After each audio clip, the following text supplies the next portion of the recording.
before deciding on MP Dodge. I chose the company that gives me the most support in my new career, plus guidance and encouragement along the way. MP Dodge has a unique mentoring program for new agents. It's helped jumpstart my career and has a supportive management team and administrative staff. So if you're contemplating a career in real estate, look no further than MP Dodge. It will be the best decision you make.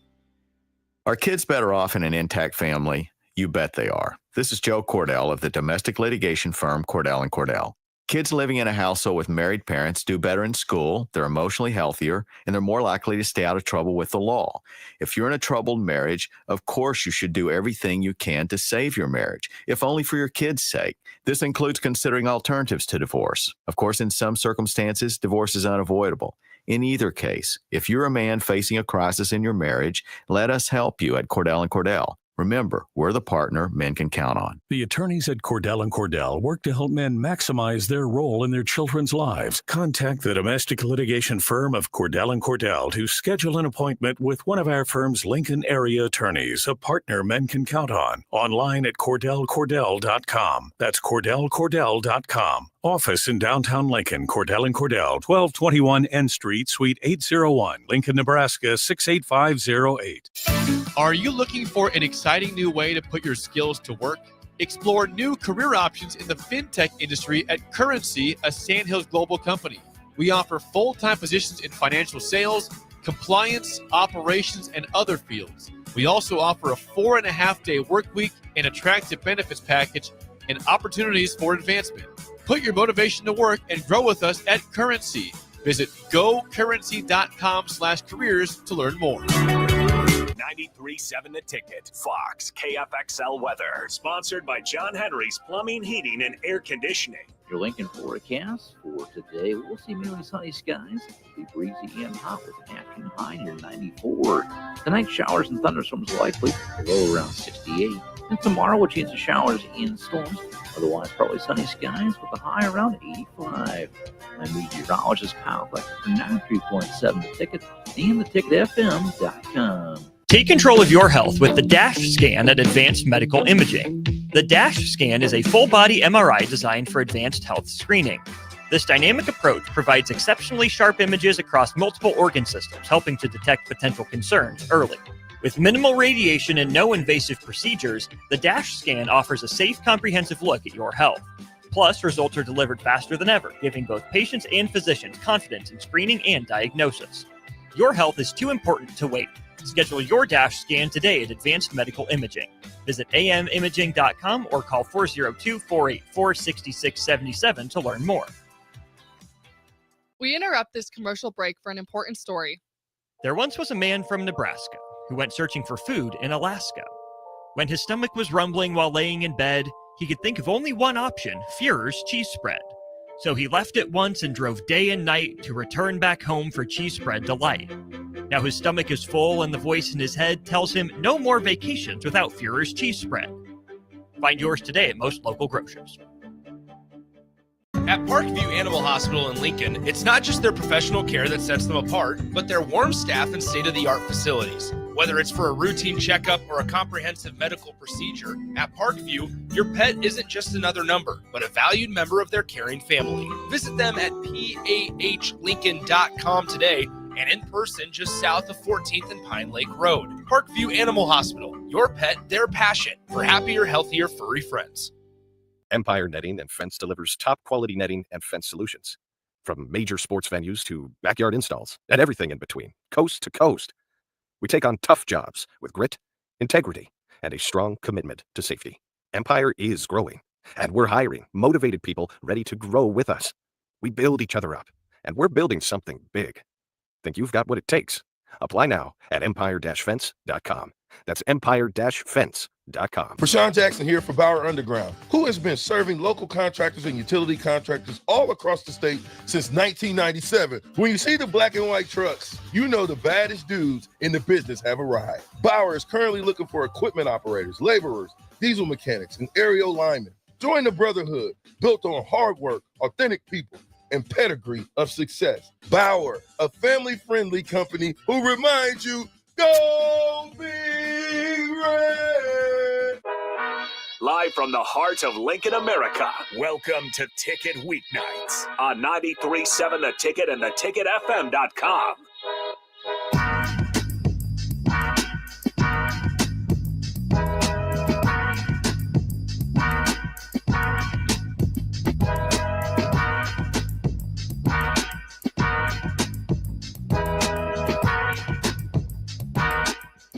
All right, welcome in to Weeknights. Harrison Arens on the ones and twos. As always, appreciate you guys still tuning in. 402-464-5685. That is the Sergeant Heyman text line. As always, if you guys want to get your opinions out there, as well as Facebook, YouTube, X, Allo Channel 961, if you want to put a face to the voice. With that being said, we're going to dive into a lot of college football today. We'll tie in Husker football to it, as I'm sure most people, if they have anything near my fandom, or we're getting to that point where I'm just rewatching all these games from last year, the big media highlights that they put out there.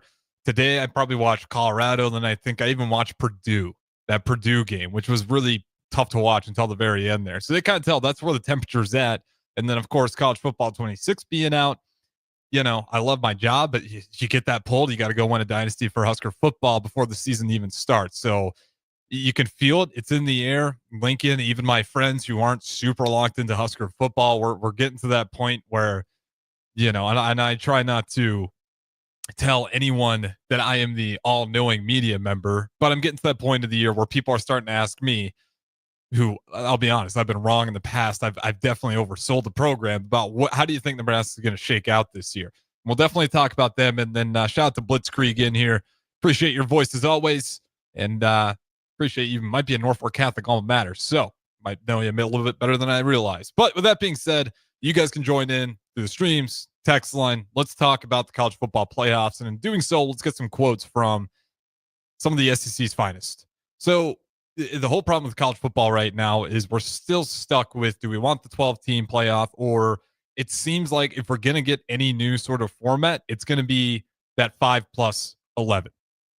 And that 5+11 would be great, but if you're going to do that, and especially if you're going to guarantee some bids in there, the big number is, it seems to be about 4 for the Big Ten and 4 for the SEC, which by all means is fine. But the Big Ten's problem with this, and why they seem to not really want to sign off on it, is they are demanding that the SEC plays 9 conference games. And I think that's totally fair to play 9 conference games. If that's what the Big Ten's going to do, and they're going to get X amount of bids as the other big powerhouse in the conferences of college football, and if you just look at the recent past, then yeah, it totally makes sense that at 9 games is fair.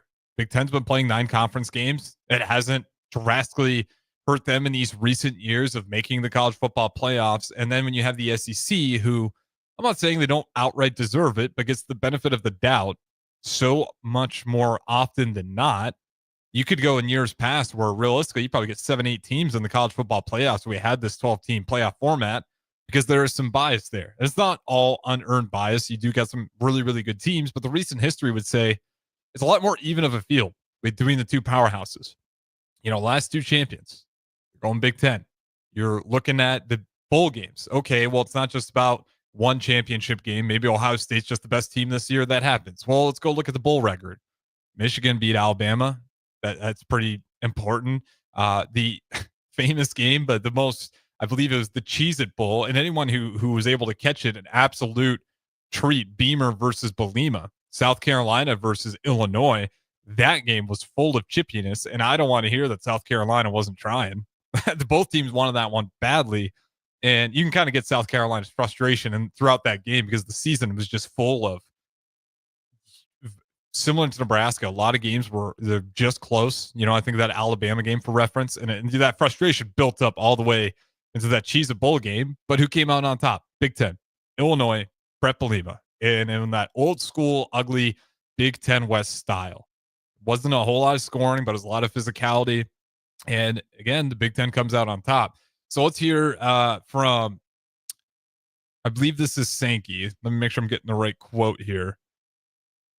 So from this, apologies, not Sankey, not the commissioner. This is from Kirby Smart. And again, they're talking about the 5+11 model, and the Big Ten's demanding SEC plays 9 conference games if we go this way. Also the ACC, because, Clemson can run out there and, if they're only getting 8 conference games, Clemson is the team that can dominate that year in, year out, or maybe someone else comes up. But here's this quote, and what I want to talk about. Kirby Smart, quote, "I don't know that it can ever be fair." Again, talking about if we do the 5+11 and they and they agree to 9 conference games for both those conferences. "I don't know if that can ever be fair," he said. "It is what it is. 2 conferences are stronger than others, and if you don't agree with that, then you probably just don't know college football. And for us to say that every loss is equal, I don't know that the people in the room agree with that. I love the idea of a 9-game schedule. I think it takes us out scheduling issues. It plays really strong conference schedule, but not at the expense of costing us opportunities that our fan bases want in the college football playoff." So he's kind of playing 2 sides here. I love the idea of a 9-game schedule. I think it takes out scheduling issues. It plays a really strong conference schedule, but not at the expense of costing us opportunities. Like it's always that part, but not at the cost of us. You guys are, if you do this, you're still going to get 4 conference bids most likely. And if you have this 16-team playoff, there's more spots to be had. So you can definitely bump it up to 9 conference games.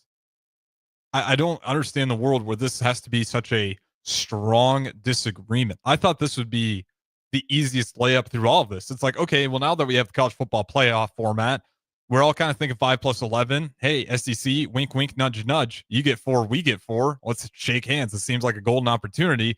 And somehow it's still not good enough for the SEC.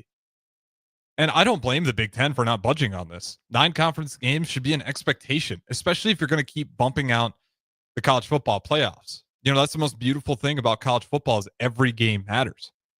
The NFL is its own beast. There's tons of excitement, and people are going to watch that first game because football is back at the pro level in the greatest form in the National Football League.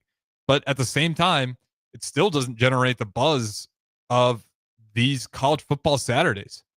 Even when you do get some of those games like Northern Illinois, Notre Dame sold out for that one, and they lost because Northern Illinois found a way to get it done. In that game, despite Notre Dame making it to the college football playoffs, that game had massive implications.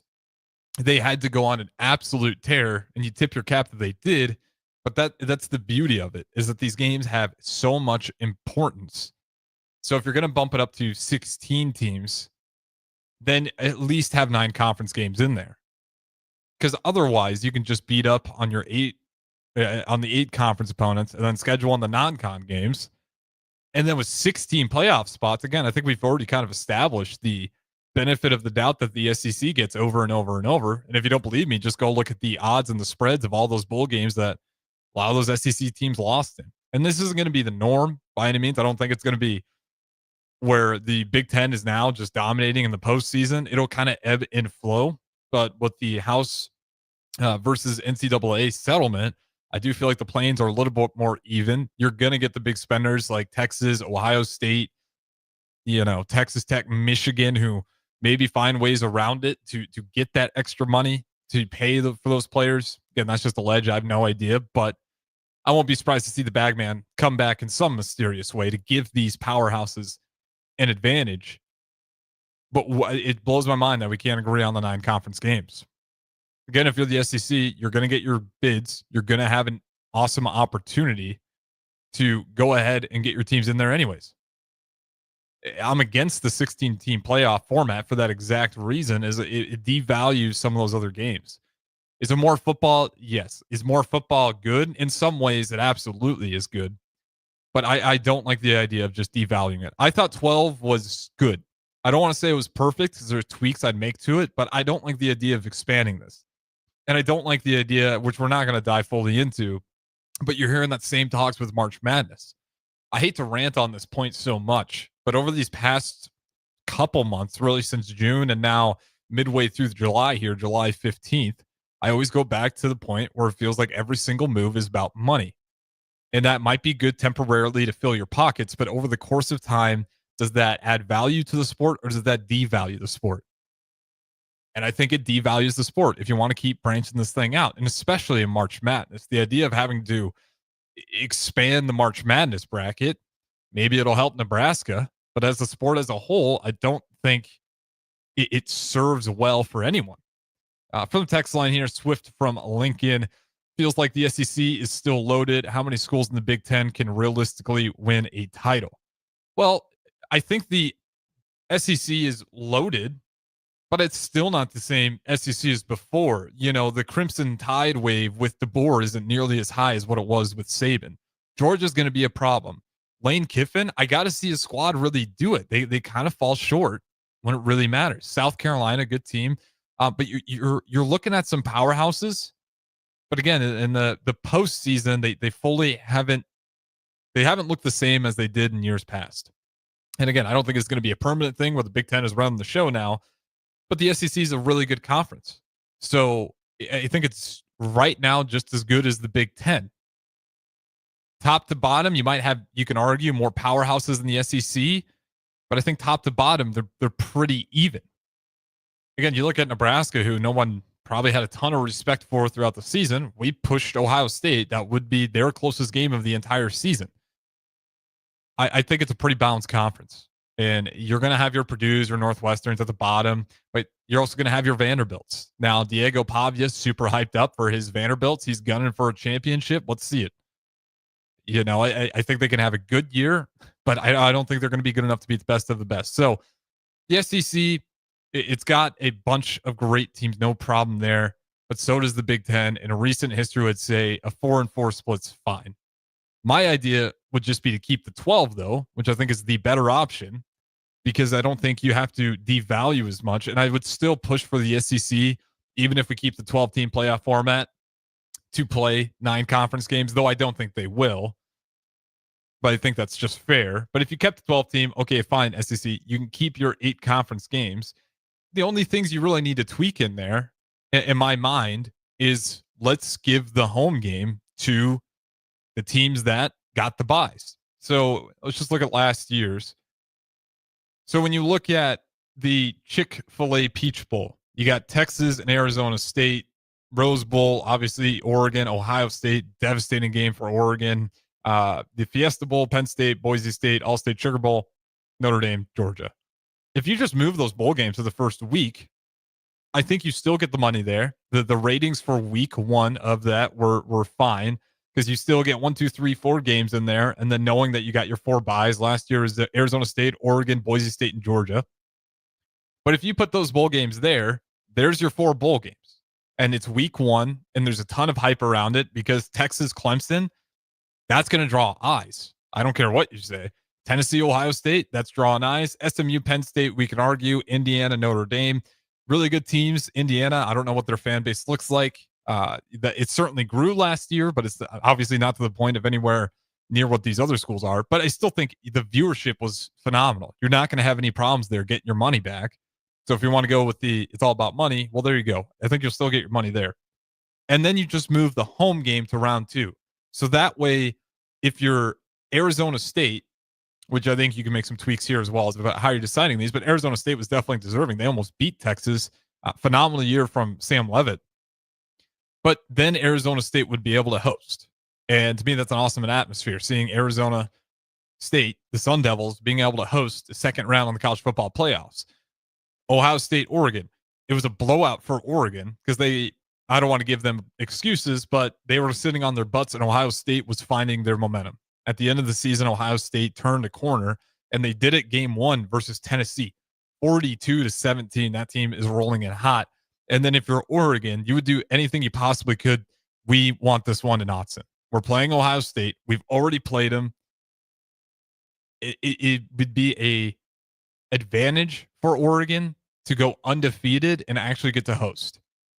If we're going to do this college football playoff in the 12-team format, which I think is still better.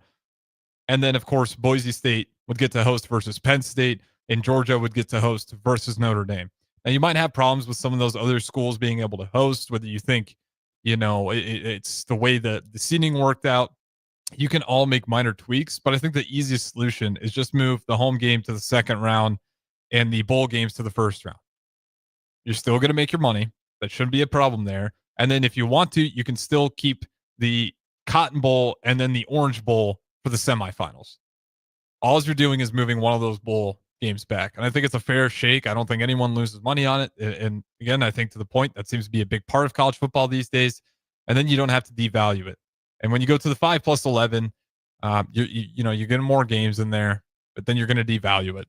And we get this a lot. You look at just trends across what all these schools have been doing. And let me look it up right now. I think Indiana just bailed out of a series for Virginia, but we saw it with Nebraska and Tennessee. I don't blame that rule. I don't blame, if we're going to play 9 conference games, you don't want that series.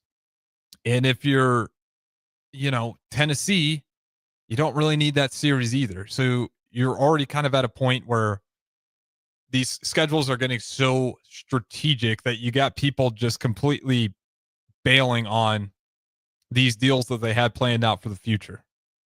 And that's, again, where you're hurting college football product as a whole. And I did find it. So Kurt Signetti, he is officially going to cancel his trip with his squad for that Virginia series. So no longer are they going to be playing Virginia for their non-conference games. And if you look at that, Indiana isn't playing any real conference opponents. They're just going to be playing FCS schools or non-quad 1 teams for I believe it's the next 4 years. Just setting yourself up purely for playoffs, knowing that I don't need to get big wins because it's just about the record when you have that many teams in there. And that's why Matt Rule's not playing Tennessee. Who cares? I don't need to play Tennessee. We're in the Big Ten. If it goes to the 5+11 model, that does a major favors for us. Even with the 12-team playoff format, I don't really need to play you, Tennessee. We heard from the Colorado AD. Why do you think the Colorado AD is so gung-ho to play Nebraska every year on the calendar?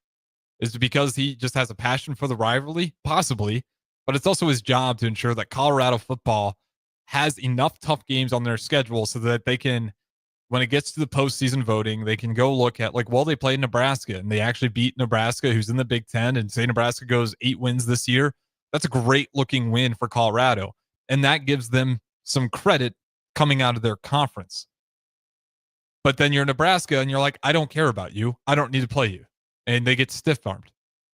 So this is kind of the problem I'm talking about. Now let's expand this thing to 16 teams. Now you really just got to put in some cake opponents and just make sure you win enough games, because you're going to get, if you're in the Big Ten, your 9 conference games. And if you're SEC, you get your 8 conference games.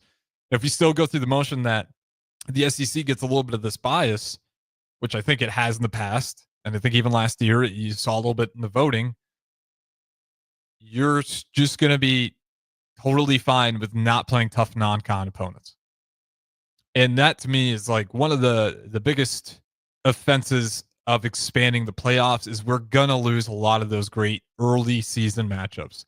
Are people going to watch, Nebraska play Houston Christian? I understand this is the year we got Cincinnati, but say that was game 1. Are people going to watch it? 100% they're going to watch it. Game 2, are they going to watch Akron? Yes, they're going to watch it.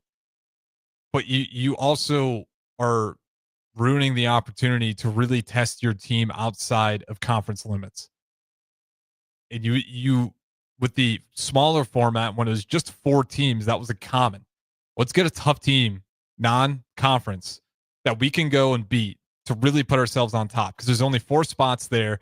And even if we do well in the conference games, we need a tough non-con opponent to really certify ourselves that not only are we the best of the best in our conference, we'll take on any conference out there in a tough non-conference game and prove that same thing there. And now that stuff's just gone out of college football. There's going to be some teams that still do it. There's going to be some coaches that see value in it. And I don't blame the coaches like Matt Rule or even Kurt Signetti for not wanting to do it, because there is no benefit in this format. As a fan, it's frustrating. As anyone who's not directly, I'd say even maybe say some of the players, it might be disappointing. But that's just what the expansion of the college football playoff format does. You devalue.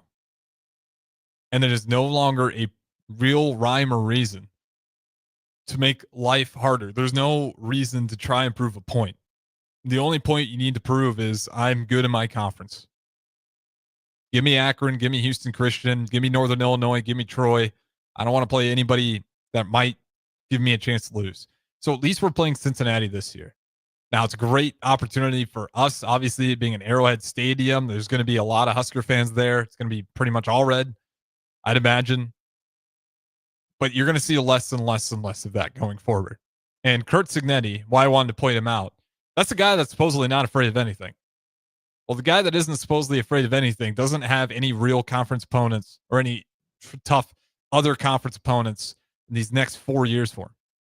I mean, Indiana's going to breeze through non-conference games and then have to prove it in the Big Ten, which is fine if your goal is to make it to the college football playoffs.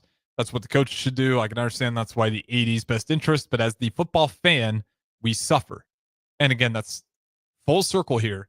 When every single decision you make is about the bottom dollar, there's a business element to it that we all understand, but when it feels like it's purely based on that, you get to a point where you may risk devaluing the product as a whole. And in my opinion, I think that's what's happening with college football. It's such a great product that it's not going to kill it. It might not even really put a dent that's noticeable. But over the course of 10 years, if we keep doing the same, if our motivations stay the same, you'll hurt the ceiling of what college football can be. It's always going to be important, I think, as far as I'm alive. It's always going to be highly sought out, watched. But you don't want to just take it for advantage, because there's been a lot of great things that we take for advantage and then it crumbles apart, and then we ask ourselves what happened. Now, is college football anywhere near that? No. But if you keep following the trail, I do think there can be consequences. And I think it's not smart to just look at yourselves as this undefiable superpower that every move you make will not hurt the bottom dollar product. And that's where we're at with college football playoff expansions, the 5+11. Of course, you got problems with there. You still can't agree, but it is certainly affecting scheduling throughout college football. And we'll see what happens down the road, how much that really does matter. But there's my rant on it. We'll talk some Husker football on the other side. We'll start tying in Husker football to all of this. So don't go anywhere. You guys can chime in, like I said, as well as on the comments or any of the streams. Talk to you guys in a little bit. Your sprinklers are watering the street or flooding your backyard. If you're on a list that doesn't exist, it's time for Judson Irrigation. At Judson Irrigation, Lee or Lacey or Judson will make an appointment. You pick the time and they'll be there to fix your sprinkler system. Now that's service, a dying art these days. Keep summer green. Call Judson Irrigation 402-420-6277 or judsonirrigation.com. Are you looking to upgrade or improve the garage door on your home? This is Cameron Hall of Doors Plus. At Doors Plus, we guarantee to offer a wide selection of options from 5 leading garage door manufacturers as we deliver a free estimate, exact measurements, and rapid installation with a 3 to 5 week time frame. When you choose Doors Plus for your residential garage door needs, you'll work with our experienced technicians and be ensured that your new door seamlessly complements your home. Give us a call at 402-590-5800 or visit us online at DoorsPlusLLC.com. Doors Plus, garage doors, and more. Rashawn Jackson here for Bauer Underground, who has been serving local contractors and utility contractors all across the state since 1997. When you see the black and white trucks, you know the baddest dudes in the business have arrived. Bauer is currently looking for equipment operators, laborers, diesel mechanics, and aerial linemen. Join the brotherhood built on hard work, authentic people, and pedigree of success. Bauer, a family-friendly company who reminds you, go Big Red! Advanced Medical Imaging is the largest radiology group in Nebraska, located in Lincoln at 7601 Pioneers Boulevard. At Advanced Medical Imaging, they utilize state-of-the-art technology and blend it together with their compassionate, skilled team to guide you through every step. Whether it's an MRI, CT scan, or X-ray, their precise diagnostics help your doctor deliver the best care plan for you. Choose clarity and comfort in your life by choosing Advanced Medical Imaging, located at 7601 Pioneers Boulevard and online at amimaging.com. Empire Netting and Fence delivers top-quality netting and fence solutions. From major sports venues to backyard installs and everything in between, coast to coast. We take on tough jobs with grit, integrity, and a strong commitment to safety. Empire is growing, and we're hiring motivated people ready to grow with us. We build each other up, and we're building something big. Think you've got what it takes? Apply now at empire-fence.com. That's empire-fence.com. Shwezo Construction is now hiring for skilled craftsmen, steel erectors, concrete workers, and general laborers. Suizo Construction offers great benefits like premium wages, health and dental insurance, paid holidays and vacation, 401k with company match, life insurance, and disability insurance. They pride themselves on a legacy of 40 years built on integrity and trust. Joining their team means becoming part of a family that values hard work, dedication, and mutual respect. Apply today at Suizo.com. That's SCHWISOW.com. At Parkview Animal Hospital in Lincoln, it's not just their professional care that sets them apart, but their warm staff and state-of-the-art facilities. Whether it's for a routine checkup or a comprehensive medical procedure, at Parkview, your pet isn't just another number, but a valued member of their caring family. Visit them at PAHLincoln.com today and in person just south of 14th and Pine Lake Road. Parkview Animal Hospital, your pet, their passion for happier, healthier, furry friends. Hi, my name is Molly Party. I'm a realtor with MP Dodge Real Estate. I'm a newly licensed agent and considered numerous brokerages before deciding on MP Dodge. I chose the company that gives me the most support in my new career, plus guidance and encouragement along the way. MP Dodge has a unique mentoring program for new agents. It's helped jumpstart my career and has a supportive management team and administrative staff. So if you're contemplating a career in real estate, look no further than MP Dodge. It will be the best decision you make. Select Plumbing and Utility has been serving Lincoln and the surrounding area for 14 years, and they're not slowing down. Select Plumbing and Utility handles all your plumbing needs from faucets and water heaters to full renovations, and they can even help with your heating and cooling needs. They're also Lincoln's underground experts, repairing and replacing broken underground water and sewer lines since day one. Contact Select Plumbing and Utility today at 402-560-6197, assuring excellence in every situation, opportunity, and challenge. That's 402-560-6197. Make your move fun and easy with the help of Movers and Shakers. Movers and Shakers is homegrown, female-led, and ready to help make your transition to a new space as seamless as possible. They excel at residential and commercial moving jobs, as well as offer home cleanouts and junk removal services. Moving into a new place is stressful enough, so let Movers and Shakers ease the transition. Give them a call today at 712-899-6265 or book your move online at www.moversandShakersNE.com today. Are kids better off in an intact family? You bet they are. This is Joe Cordell of the domestic litigation firm Cordell & Cordell. Kids living in a household with married parents do better in school, they're emotionally healthier, and they're more likely to stay out of trouble with the law. If you're in a troubled marriage, of course you should do everything you can to save your marriage, if only for your kids' sake. This includes considering alternatives to divorce. Of course, in some circumstances, divorce is unavoidable. In either case, if you're a man facing a crisis in your marriage, let us help you at Cordell & Cordell. Remember, we're the partner men can count on. The attorneys at Cordell & Cordell work to help men maximize their role in their children's lives. Contact the domestic litigation firm of Cordell & Cordell to schedule an appointment with one of our firm's Lincoln area attorneys, a partner men can count on. Online at CordellCordell.com. That's CordellCordell.com. Office in downtown Lincoln, Cordell & Cordell, 1221 N Street, Suite 801, Lincoln, Nebraska, 68508. Finally, a good reason to have a smart house. Just say, Alexa, play 93.7 The Ticket, and we'll magically start playing. How's it work? Nobody knows. Don't ask questions.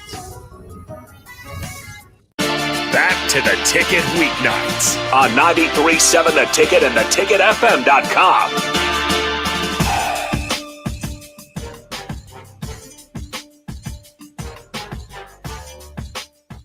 All right, welcome back in. Harrison Arens going solo for at least another couple segments here. You guys are always welcome to join in. We're going to dive into Husker football, but before we do so, I want to shout out one of the Husker football players who no longer a Husker football player, former alma mater, Levante David. NFL every year always likes to put out top 100 NFL players, and Levante David has got to be just one of the most underrated linebackers in all of NFL. It's like year in, year out. This guy is an absolute animal who rarely drops in consistency. Even if you want to go with that line of argument, like, well, he's getting older. I mean, he's 34 years old, but you look at last year, I'd take 122 tackles, 76 solo, 46 of which were assisted, and 9 tackles for loss. And that 9 tackles for loss was a low ball number for years past to him, but also his role changed a little bit. Dude's just a phenomenal linebacker. It just catches me off guard every time I see that list come out. He is never nearly as high as he should be. I'm not saying he needs to be a top 30, but 96 feels like a reach. Wanted to throw that out there because Levante David, that was when I was wee lad really starting to watch Husker football, and that guy popped off the screen every time. Absolute beast. 96 feels like a disservice, but knowing him, he doesn't care. He's just going to put in the work like he does year in, year out, like he has been since 2012 with his first year with Tampa. And he's also just one of those fun stories. Rarely do you see a guy who's able to spend his entire career with that organization. And you shout out to the Tampa Bay Buccaneers for giving him the respect that he deserves, because he is just a phenomenal athlete in the NFL, and he's been consistent for so long. But there's my quick rant on that. Shout out Levante David. Moving on to Husker football. Where I want to go with this is the red zone woes. If Nebraska football is going to have any chance to do what they want to do this year, which obviously you want to make it to the college football playoffs, I think as the fans, 8 you'd be okay with, 7 you'd be a little bit disappointed, 6 you're starting to rip your hair a little bit. You're getting nervous at the very least that I'm not sure what next year is going to look like if we only got 6 this year. Even if you go to a bowl game and win the bowl game and then you're 7-6 again. It's not going to sound all the alarm bells, but it's going to put a bad feeling in people's stomach. A lot of this is going to matter is, can we fix our red zone? Last year, Nebraska's red zone was atrocious. Second worst in all of the Big Ten. Northwestern was the worst. They converted on about 65% of the time when they were in the red zone. Nebraska converted 73% of the time. And those numbers might not sound bad, but let's go look at the best of the best. Number 1, Indiana, 96.55%. They're leaving with points. What was their record? 11-1. Also points per game for them. Second, they were averaging 38.3 points a game. Number 2, Ohio State. They were 88%. Apologies, got those mixed up. Number 2, Penn State, 89%. Number 3, Ohio State at 88%.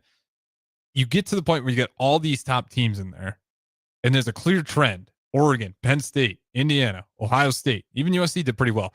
Illinois, all the teams with the best records, they're able to score when they get into the red zone, and more with just field goals. Obviously, with our special teams woes, you even saw that versus Colorado. I think a lot of people forget that part of the game where, Nebraska, by all means, was in control of that game, but we see it too often where we're getting a PAT blocked for 2 points.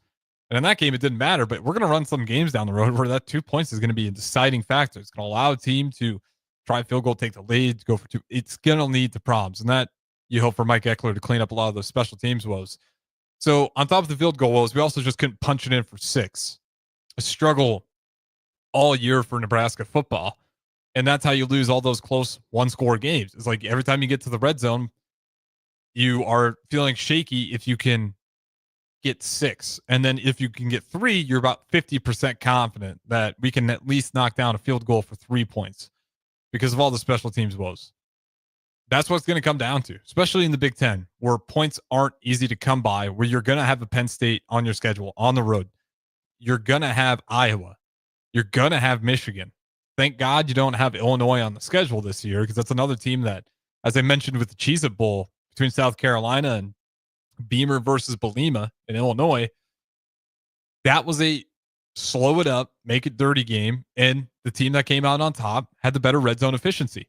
Illinois, Brett Belima, they know how to operate in the red zone, especially in low-scoring games. That stuff really, really matters, and that has been Nebraska's problem. We could talk about the special teams. That's no secret, but a lot of it's just been, if you can't score in the red zone, you shouldn't be surprised that you're losing a lot of one-score games. That's an entire drive you put together just to fall short. Defense gets a rest, but also just puts a lot of confidence in the other team that was able to get a stop in the red zone. Now they have some momentum on their side, and they can try to swing the game. And how many times have we seen that? We're late in the game, fourth quarter, Nebraska fails to get into the red zone, or say they just barely get in. They take a sack, they go backwards, they take a field goal attempt, shanks it, wide left, wide right, worst case scenario, they run it back for 2 points. Happened versus Colorado, happened versus Oklahoma, and the remake of the quote-unquote game of the century. Happens way too much in recent years. And again, with Mike Eckler, you're hoping a lot of that gets solved. But those one-score issues, a lot of those comes from you guys can't score in the red zone. That's how you put teams away. When you're up by 7, You get 6 more in the red zone. Now you're up by 14. Instead of you're taking a field goal after marching all the way down there. Worst case scenario, you're just walking away with 0 points. Deflating for the offense, huge momentum shift for the defense that was able to force you to stop, and it ignites a fire in that offense coming on the field because now they got to pay their defense back somehow for making a miraculous stop, whether it's miraculous or just unfortunate errors or shooting ourselves in the foot. But that's a huge problem for Nebraska football, and that is the crucial number that has to be better this year. You know, Dana Holgerson, you added some real key assets there. Dane Key, no pun intended, being one of those key assets. And then obviously Dylan Raiola, not a true freshman. Is he more confident? Even if it's not there, can he just at least get towards the line of scrimmage, not go backwards, throw it away, put your field goal kicker in a position to just go get 3. Just don't make it a wasted drive. And I think he'll get better at that, just managing the game. But at the same time, it's got to be top to bottom on offense and special teams. Those 2 units just have to operate so much better in the red zone if this team is going to get to the lofty 9 wins. Because you look at the teams on the schedule that we have coming back this year that we faced. UCLA, that's a repeat opponent from last year. USC, that's a repeat opponent from last year. Obviously, Iowa's always a repeat opponent. That's 0-3 right there between those 3 repeat opponents. So when we go through the schedule, it's easy to kind of write these guys off as a win. You know, I think it's a win. USC, UCLA, and I should pull up the schedule really quick here. There's a stretch of the season that's just scary for Nebraska. And in particular, if they don't fix that red zone offense by then, although I'm optimistic that it won't be worse, my question is how much better can it be? Because I think it needs to take significant strides forward. And if it doesn't, you know, we can point fingers at Dylan Raiola. We can point fingers at Emmett Johnson. We can point fingers at the special teams. But as a whole, it is just going to completely take all the momentum out of your program or out of that game, to be more correct. So the stretch I'm talking about, your repeat opponents. So you got USC, UCLA, and Penn State. That right there might be 1, 2, 3 losses in a row. Again, you want to write them off as wins. Last year, those 2 between USC and UCLA, they already beat you. I feel like they're going to have the confidence to try it again. And then same thing with Iowa. The last time we beat Iowa was 2022. But through the course of 10 years, I think that might be the only one. So like odds are going to favor Iowa. Even though it's at home, you hope that can raise the crowd and elevate it and maybe create some shakes the same way I think the shakes certainly affected Colorado last year, walking up into that environment. But that's the stretch right there. And I'm telling you right now, if you don't fix the red zone offense, UCLA is going to be better. Nico Iamaleava, whatever you think about his decision to transfer the way he did, that's an upgrade for UCLA. We'll have to wait and see on Saturdays how much does that offense come together with the new quarterback at the helm. But I certainly think UCLA would be a better team. USC, on paper, you could argue is more talented. And last year they had our number already. Unless we can make some, again, significant strides in the red zone offense and special teams, you feel shaky about that one. And then Michigan early in the year, if you don't get those guys, I mean, that's 1 loss there. USC 2, UCLA 3, Penn State 4, and then Iowa. Assuming you beat Iowa, as I always want to assume, that's 4 losses. That's 8 wins. Now, I think 8 wins that feels good. You can feel pretty good about 8 wins. I think that's not the 10 wins that Rule usually gets in year 3, but that's at least a sign in the right direction. But again, that's assuming that you don't trip it off versus Maryland, Minnesota, Northwestern, even Michigan State. We barely beat Rutgers last year. Really owe our defense a lot for that game. But Rutgers wasn't a team that you most likely glossed over Rutgers last year. So all I'm saying, there's a lot on the line here. And as much as we like the players and the stars and the coaches, we're still at a point where they got to prove it on Saturday because the red zone offense has yet to really improve despite getting better talent, despite getting a better quarterback. Obviously, it was better than Jeff Sims, but still not great enough to compete. And when you're sitting there second last in the Big Ten in red zone offense, it's honestly pretty miraculous that you were able to win 7 games. And a lot of that was defensively led. You think about that Colorado game, again, going back to that. How many sacks did we rack up in that game? The pick 6, you go to Boston College. early interception. You score, but then you give it right back. You get a fumble. The defense stepped up over and over and over again. And that's how you got 7 wins. If you want to get to 9 wins, okay, now the offense has to score in the red zone. It's as simple as that. If you want to get to 10 wins, now you got to be flirting around with what Indiana was last year, what Oregon is, what Ohio State is, what Illinois was last year. And you have to be sitting there that incredibly lethal, that when you get to the red zone, teams are almost ready to write you off for 6 points. On a lucky day, they only give you 3. That's the bar for Nebraska. We have to up that number. And I shouldn't say we. Nebraska football needs to up that red zone percentage. And it's no secret. I'm sure Dana Holgerson's aware of it. I'm sure Matt Rule's aware of it. But we got to see it. And before you write off all these teams that should be wins like Michigan State, Northwestern, even though we lost to them last year, UCLA, can't write them off until we see it consistently.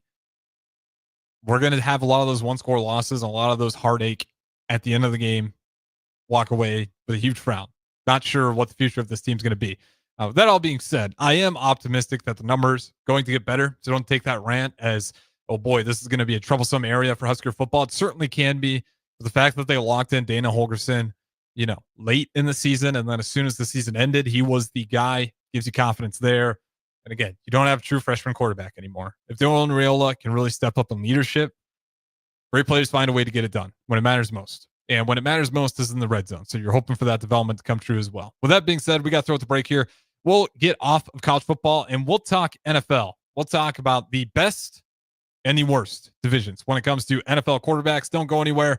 Harrison Arens on the 1s and 2s. Talk to you in just a little bit. Saturday. Eagle Raceway is open for a full season of dirt track racing action every Saturday night. Don't miss the epic battles on the high banks of Eagle Raceway each Saturday between the Nebraska Septic Sprint Cars, Nebraska Lottery Modifieds, Avid Realty Sport Mods, Valentino's Hobby Stocks, and A1 Iron Stock Cars. Let's go racing. Eagle Raceway, just 10 miles east of Lincoln on O Street. Check out the full schedule at eagleraceway.com. Are you looking for an exciting new way to put your skills to work? Explore new career options in the fintech industry at Currency, a Sandhills global company. We offer full-time positions in financial sales, compliance, operations, and other fields. We also offer a 4.5-day work week, an attractive benefits package, and opportunities for advancement. Put your motivation to work and grow with us at Currency. Visit gocurrency.com/careers to learn more. 93.7 The Ticket, Fox, KFXL weather. Sponsored by John Henry's Plumbing, Heating, and Air Conditioning. Your Lincoln forecast for today, we'll see mainly sunny skies. It'll be breezy and hot with an afternoon high near 94. Tonight, showers and thunderstorms likely, low around 68. And tomorrow, we'll chance of showers and storms. Otherwise, probably sunny skies with a high around 85.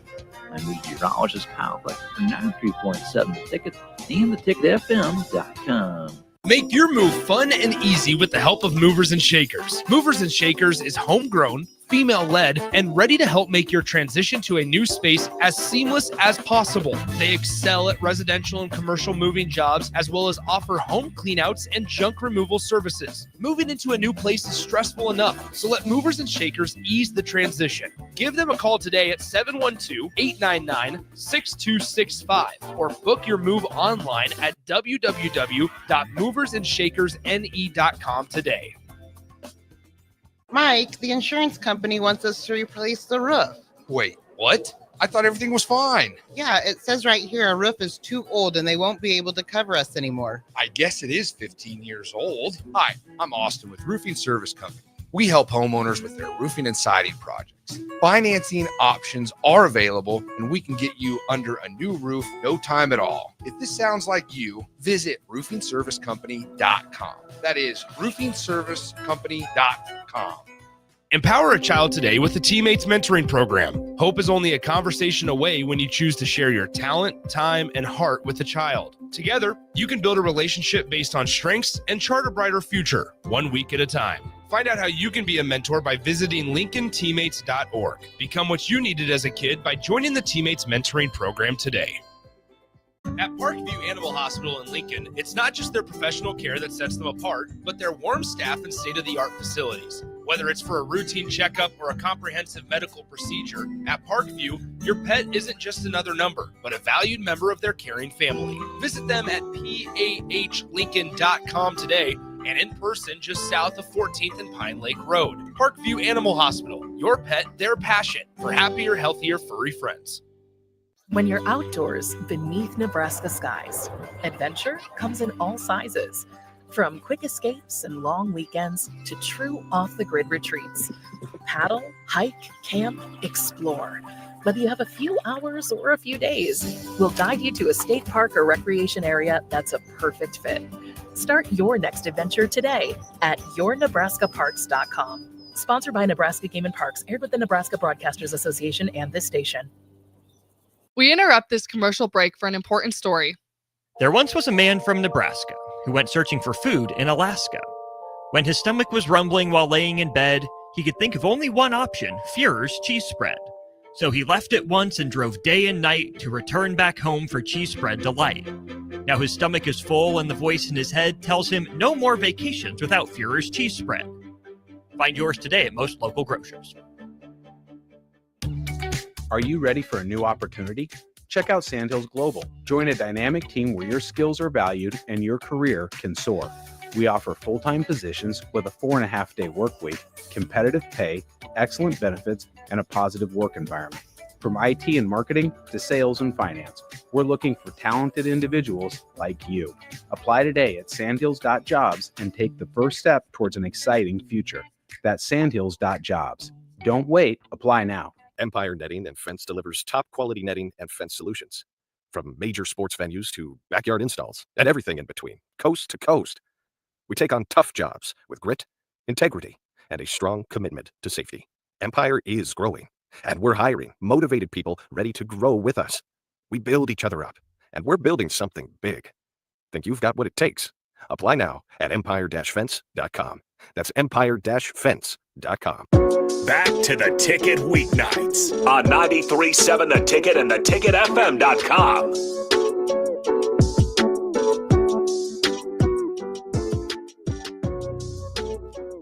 All right, welcome back in. Final segment. Harrison Arens is going to wrap it up solo here, but we will have the best of the day, at least, up next. About 2 hours of it.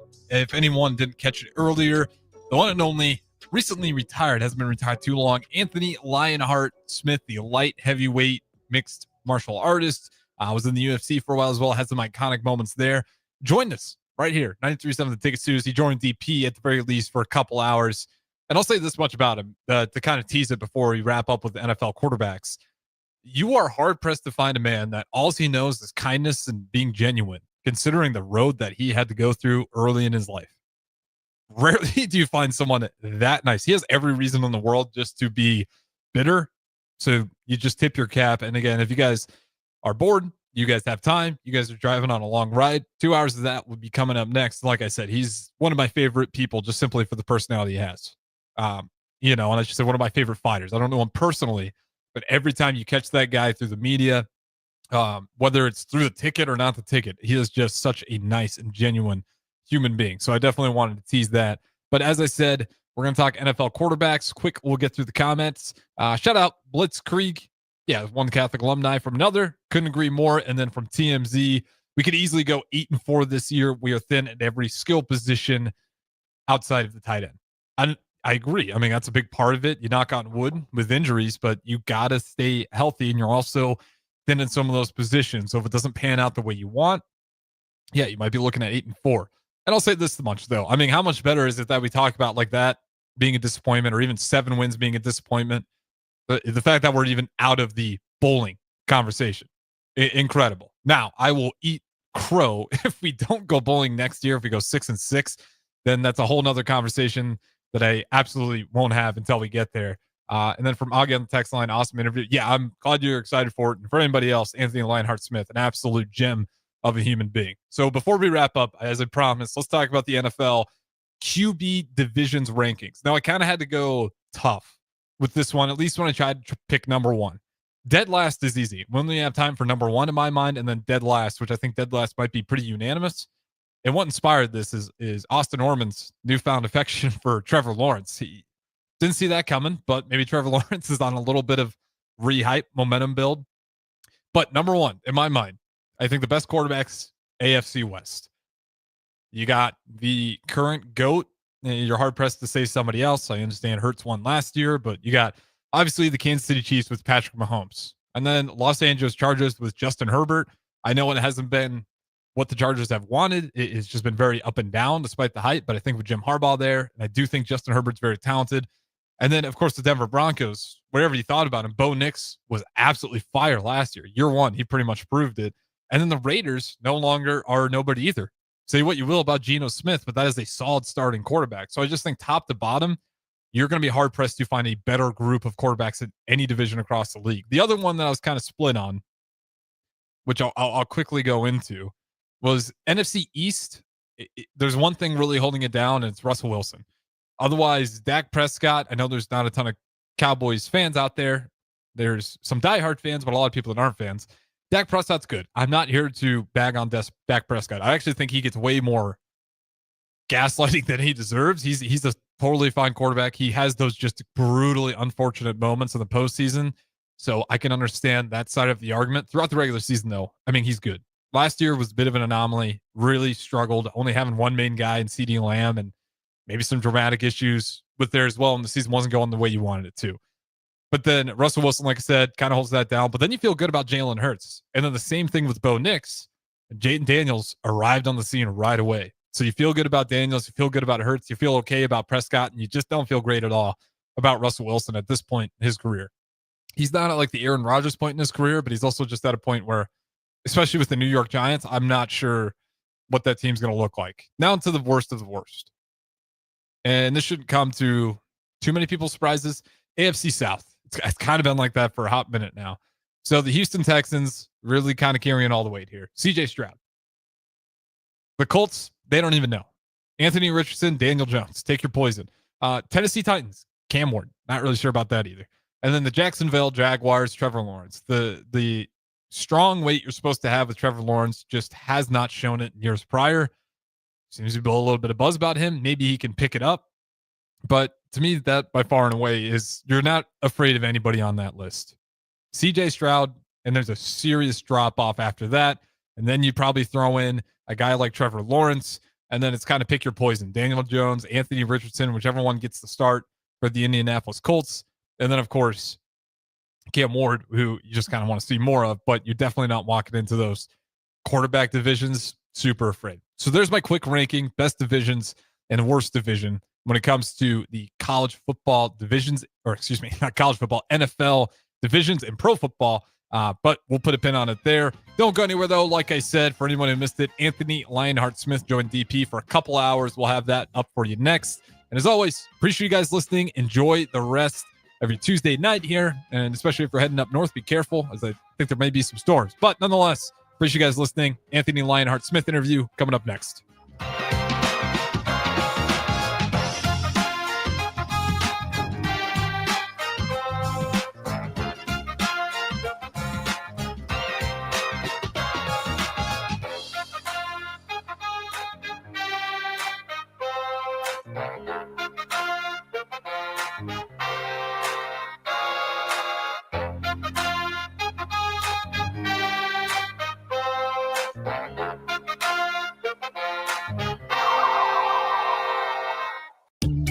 Are you ready for a new opportunity? Check out Sandhills Global. Join a dynamic team where your skills are valued and your career can soar. We offer full-time positions with a 4.5-day work week, competitive pay, excellent benefits, and a positive work environment. From IT and marketing to sales and finance, we're looking for talented individuals like you. Apply today at sandhills.jobs and take the first step towards an exciting future.